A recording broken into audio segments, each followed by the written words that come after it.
I just updated my Facebook status to say that I ate an entire jar of Jif peanut butter. Wow. Not mine.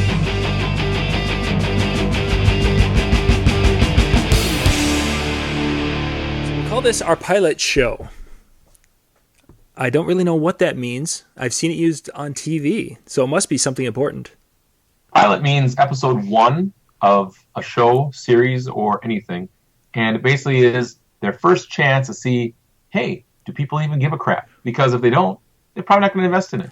So they order up a pilot and see how it does. So if we were on ABC, we would be almost completely done with our season right about now. We would be closing down shop quickly, yes. Good evening, ladies and gentlemen. This is John Young and my good friend Bill Lage. We are going to be doing something that we lovingly call the Lage and Young Show. Some of you I still have a business card. We do. We used to do this, not a podcast type show or not a video show, but when we were younger, back when we thought we were young and hip and cool, we traveled around and would do a stage show. If I remember correctly, we did almost juggling. We did almost humor. We did DJ. We did play music, so we did that. But yeah, we should have really billed it as the Lage and Young Show almost. I think that was on my business card. Probably it was. That's awesome. I remember we did a county fair circuit one year. Yeah, that was something. It was interesting. It was not as impressive as it sounds. No, not really. When you're the one particular show, we had like 3 people in front of us. The only reason we had like 4 or 5 is because we were right next to the beer garden, and somebody would stumble from the beer garden onto the dance floor, and they're like, "Wow, you guys are playing music." So, ladies and gentlemen, what we're going to be doing is Bill and I have been together, and we've talked about a lot of things. We've looked at a lot of things in the industry, and pretty much have made nonsense throughout our careers together. And we thought, hey, what's better than to continue the nonsense and take it to different levels?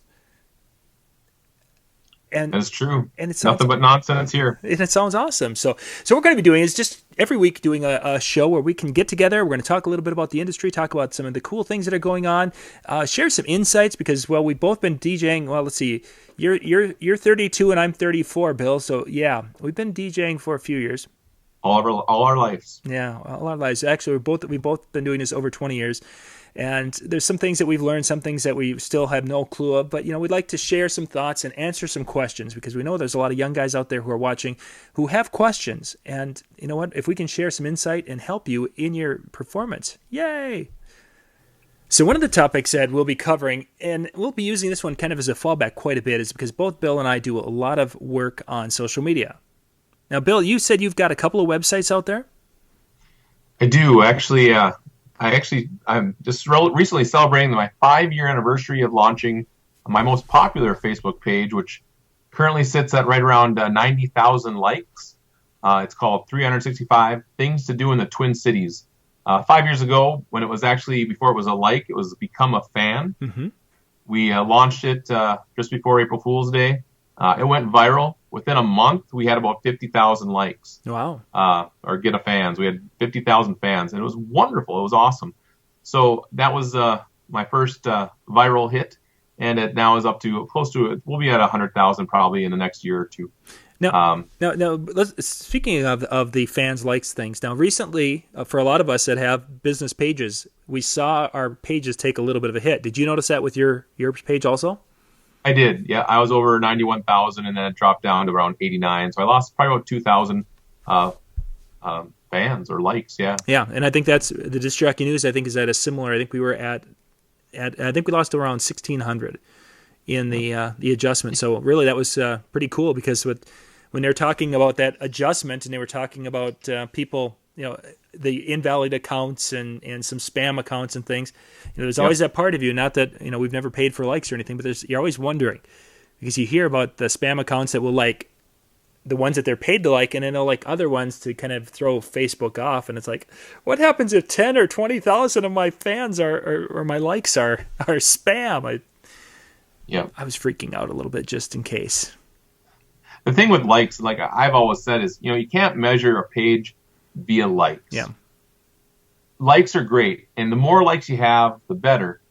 it looks like there's a party going on, and everyone wants to be a part of the party. It's like, hey, I'm one of the crowd. And that's what I think made that page specifically go viral very quickly and get a lot of likes, because everyone said, hey, I like the Twin Cities. Hey, I want to know what's to do in the Twin Cities. Sure. So they started liking it. Like, hey, this is cool. And all their friends would like it. And so that whole everyone jumping on the bandwagon idea, and that's what pushed it to be viral. Nice, yeah.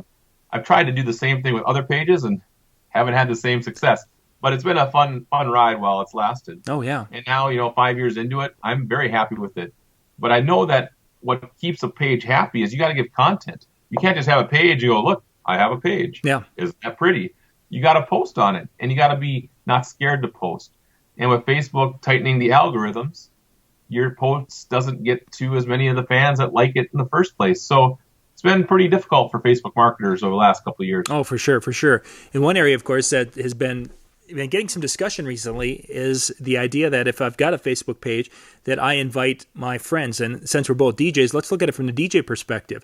What is your thoughts, Bill, with the idea of me as a DJ with my DJ page inviting other DJs to come and like my page? Do you see benefits to that, or what are your thoughts?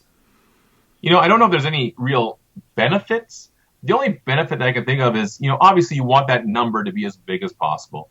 I mean, if I have a DJ page with 50 likes, it's not as impressive as maybe my competitor who has 500 to 1,000. Mm-hmm. So, a like is a like. It's just another tick on the board saying this is how many people could potentially see my stuff.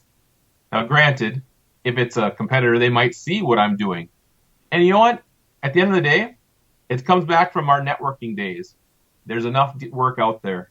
So don't worry about your competitor. Think about what you're doing. Think about what you're doing to make it awesome. Think about what kind of content you're sharing. One of the things that I've been doing since I actually just purchased a multi-op not too long ago in the Twin Cities, I'm really excited about that. Mm-hmm. I actually been talking about anytime I have a contract for a bride and groom, I always go and say, congratulations for making a great entertainment decision. And I like to share that because not only do I want them to know that we're thankful for that, I want my competitor to see that because we're booking things left and right. Sure. Now, again, does that matter? No. But what is it for? It's basically for content because I want my potential bride to see, wow, this DJ service is actually booking other people. To me, that's important and very valuable. So I want that impression that we're busy. We got lots of room for other people to come and talk to us. Yeah, for sure. And I've seen that, many times, especially on not personal, but business pages. But now this is getting into kind of a little pet peeve of mine on Facebook is when that information that you just shared, which you put on your business page, crosses over and goes to people's personal pages. I don't know how many times you see that, especially as you get into the wedding season, and that people are using their personal page as marketing for their business, really. Sure. And it just really is. I've seen that too, and you know what? I'm not against that. My personal page has more than my business page right now, and my personal page has a wide range of people. I believe that those people will still need DJ services, so I like to remind them nicely. I don't always say, I'm a DJ, I'm a DJ, I'm a DJ. Don't do that, because that's basically Facebook spam, and that's just ridiculous. Yep. But what you want to do is you want to say, oh, I'm so excited. I just got another booking for my company, tag your company, and I can't wait to DJ their wedding. I just had someone send me a personal message on Facebook yesterday tag me saying, hey, aren't you a DJ? And I'm like going, of course I am. I'm DJ Bill. I have that blasted all over the place. So people know that I'm a DJ, which then will get me those referrals, which will then get me hopefully more business in the long run. But I don't, talk specifically about I had a meeting with a bride and groom on my personal Facebook page. That's for my business page. Yeah. And again, it's kind of putting my life in the different silos that it falls under. Is how I look at it. And I agree. That's my real thought is I want to have things separate. My DJ world, and I try to separate the Disc Jockey News world from my personal page. But sometimes, because I do have so many DJ friends, that my reach is better on my personal page. If I've got a question in the DJ industry, I can put it up there. I try not to do it often, but it happens. But the idea of just bombarding everyone, because I have a lot of people that are following me from, let's say, my friends from church or family that have no interest in the DJ world. They think, they're still wondering when I'm going to get a real job. However, they know who you are, and they know you're a DJ.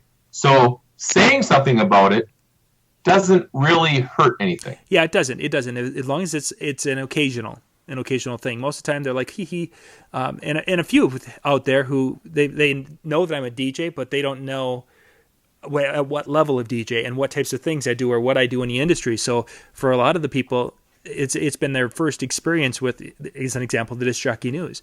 They didn't know that the Disc Jockey News existed because in our local area we don't talk about it. But all of a sudden they saw videos, the one for Mobile Beat where they did the Hall of Fame thing, and they're like, "What?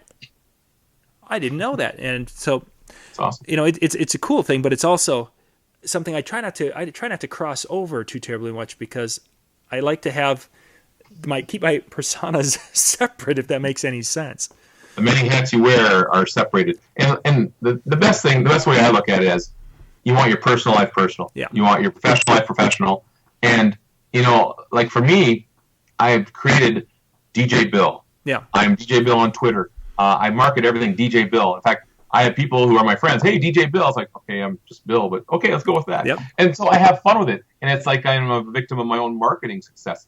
And I love that, because I have people for days saying, hey, it's DJ Bill. And I love that.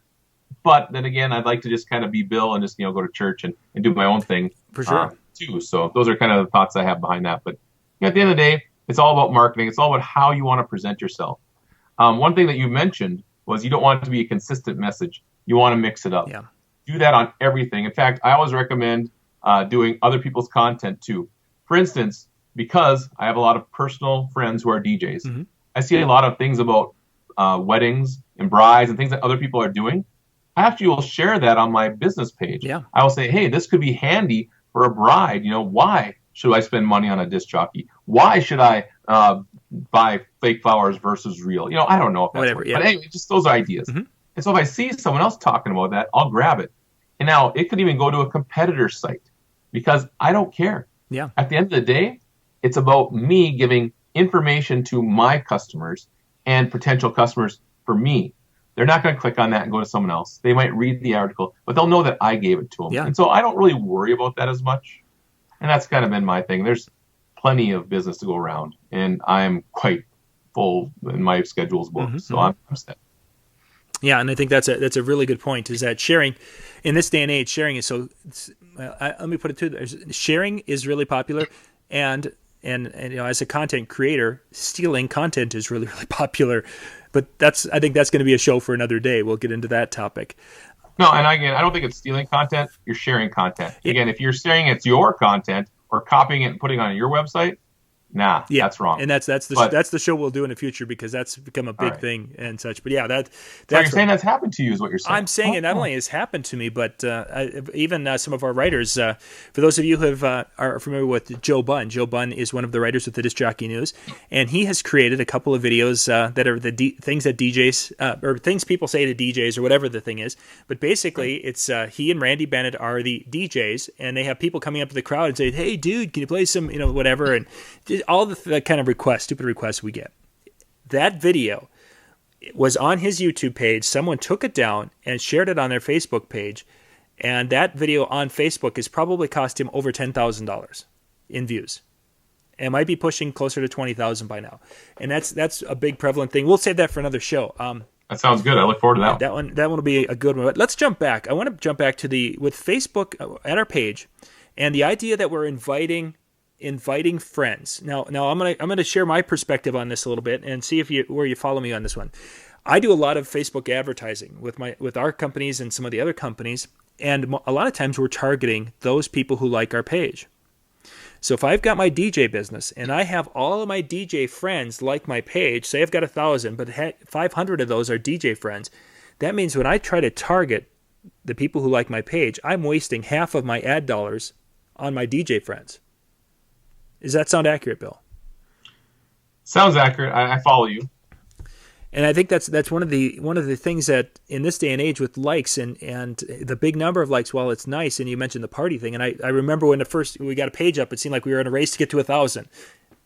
And nowadays, I just wonder, because our native reach is so low on pages anymore, that you really, in order to really have an effective Facebook page, you almost need to be doing some sort of advertising. And having those suspect likes instead of prospect likes, I don't know. I guess I haven't viewed it as a really good business model to be having, my friends like a page in which they'll never buy from, if that makes sense. I agree with that. I think one of the things that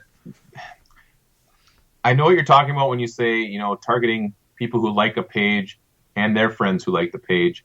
And if you're basically then do advertising along those same lines.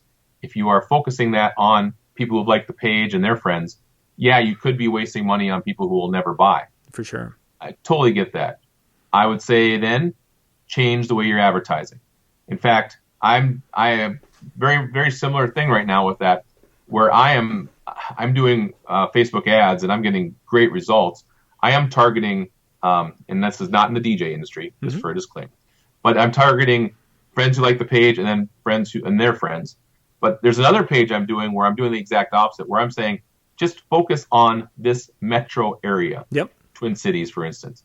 And I'm just saying these people in this 50-mile range of Minneapolis, St. Paul, so that includes most of the suburbs. Yeah. And I'm doing targeting that way, and it seems to be just as good. And then you're not hitting all the people who like your page. That could be things. Now, you can still hit people. You'll hit people who are active on Facebook in that area. But either way, again, you're buying impressions, and I think, you're not going to get away from that. There's no way to exclude it. Yeah. So those are just my thoughts initially. Yeah. But I know that there's some good ways. Facebook gives you so many good ways to market. And that might be one of our future shows to go through. We can go through and talk about all the little nuances, because for those of you who are into Facebook ads, if you've never played with the Power Editor in Chrome, you use the Chrome browser with the Power Editor. It's a fabulous thing, but it takes you hours to learn how to use. But we'll have to talk about that one in a future show. That sounds awesome. But that's a very cool thing. But yeah. The page likes, that's how that technology or that the theories of likes have changed over the last just 3 years, really. Mm-hmm. I think for me, and this is where I had to draw my line in the sand, the number is the number. Yeah.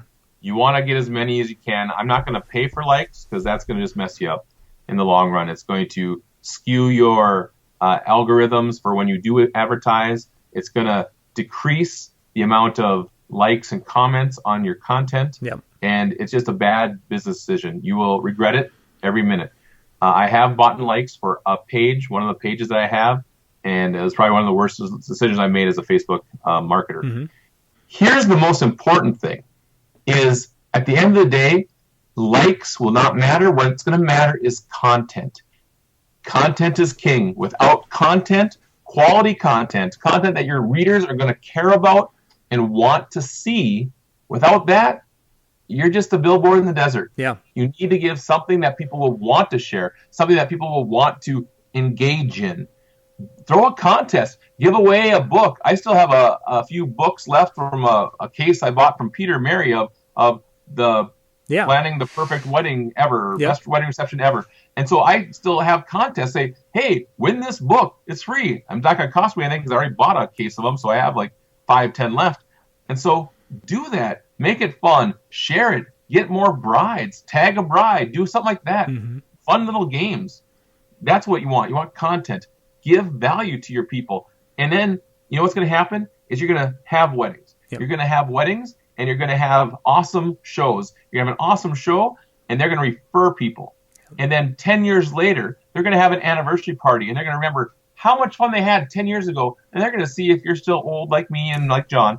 And they're going to say, come and do our anniversary party. And we're going to say, yes, because we don't say no to our favorite clients from 10 years ago. Oh, of course not. So give them good content. Otherwise, they will forget you. Yeah, very true. In this day and age, that happens so incredibly quickly.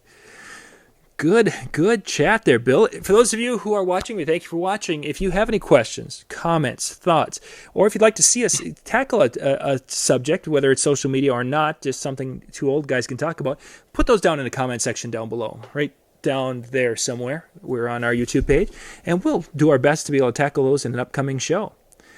And I think next week we'll get a little fancier and have our cutaways, and we'll have our logo, and we'll have it's going to be awesome. And I promise to have my contacts in and shave for you next week. How's that sound? You're going to shave. That's going to be awesome. I'll clean up. I promise. I'll clean up. That's Deodorant, mouthwash, the works for you, man. Woo. Nothing. That'll be just like a first date. No, this was the first date. This is Oh, the pilot. this is the pilot. That's right. And we're still getting through that. So, and once again, ladies and gentlemen, thank you much for watching. We will see you next week. This is John Young with the Disc Jockey News and Disc Jockey News TV, and Bill Lage from DJBill.com. Thanks for watching. Good night.